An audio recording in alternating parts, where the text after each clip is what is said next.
Sahabat delima yang terkasih dalam nama Tuhan Yesus Kristus, dimanapun berada pada saat ini dan pada hari ini, firman Tuhan menyapa kita yang tertulis dalam 1 Samuel 12 ayat 22. Beginilah firman Tuhan. Sebab Tuhan tidak akan membuang umatnya, sebab namanya yang besar. Bukankah Tuhan telah berkenan untuk membuat kamu menjadi umatnya? Demikianlah firman Tuhan.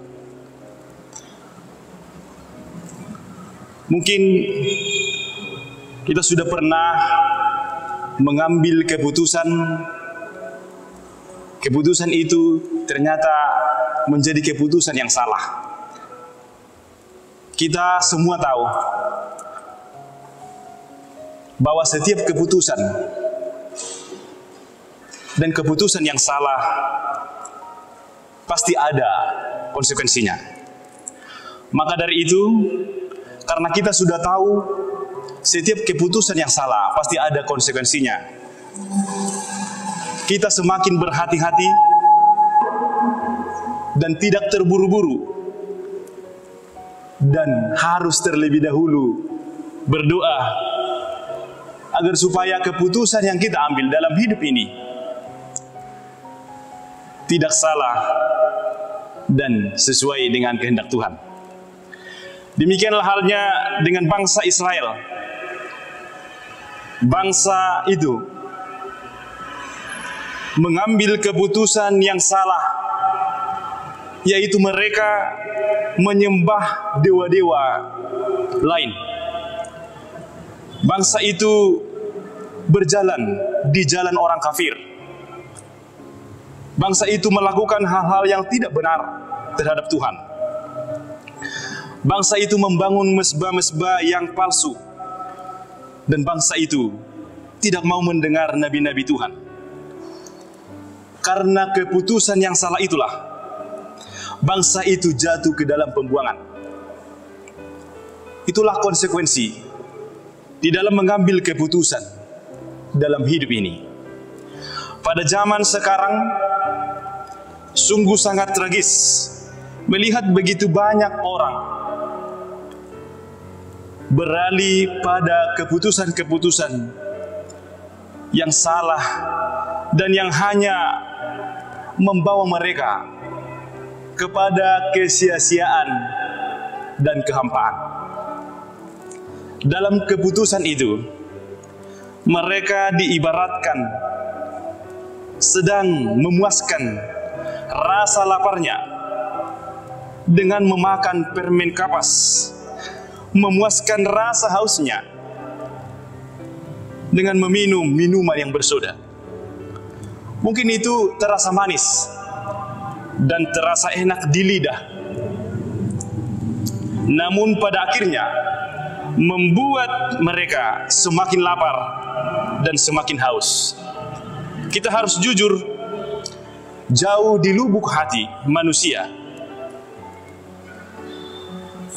terdapat rasa haus akan Tuhan, yang walaupun terkadang kita menghiraukan rasa haus yang ada dalam lubuk hati kita, sehingga kita mengambil keputusan yang salah. Daud pernah berkata, seperti rusa yang merindukan sungai, demikianlah jiwaku haus akan Tuhan. Yesus berkata juga kepada perempuan Samaria di tepi sumur, minumlah air ini, maka kamu akan haus lagi. Yesaya berbicara tentang setiap kehendak di luar kehendak Tuhan dan kehausan di luar haus akan Tuhan. Itu semua adalah kebodohan dan kesia-siaan. Karena itu sahabat delima yang terkasih dalam nama Tuhan Yesus Kristus, ada juga banyak orang yang mungkin kita jumpai, yang sudah tidak lagi mengikuti apa yang terbaik dari Tuhan bagi hidupnya, yang sedang mencoba menemukan kegembiraan dan kepuasan di luar Tuhan. Maka seharusnya orang-orang seperti itulah yang harus kita arahkan, kita tarik, kita doakan terus-menerus sepanjang hari dan setiap saat, supaya orang-orang tersebut tetap berada dalam jalan Tuhan, supaya kita semua tetap hidup dalam janji yang indah, janji yang indah yang Tuhan janjikan kepada umatnya. Bagi orang-orang percaya, yaitu bahwa Tuhan tidak akan pernah membuang dan meninggalkan umatnya. Kita tahu sesuatu yang indah itu pasti kita dapatkan melalui banyak proses kehidupan, atau tidak segampang yang kita pikirkan. Berkali-kali Tuhan menyebut bangsa Israel sebagai umatnya. Bahkan ketika bangsa itu berpaling darinya, Tuhan tidak berpaling dari bangsa itu. Tuhan itu begitu setia kepada umatnya, begitu setia kepada orang-orang percaya, begitu setia kepada setiap orang yang mengaku bahwa dialah Raja di atas segala raja. Nama Tuhan begitu besar, dan begitu besar dan lebih besar dari segala persoalan hidup setiap manusia yang ada di dunia ini.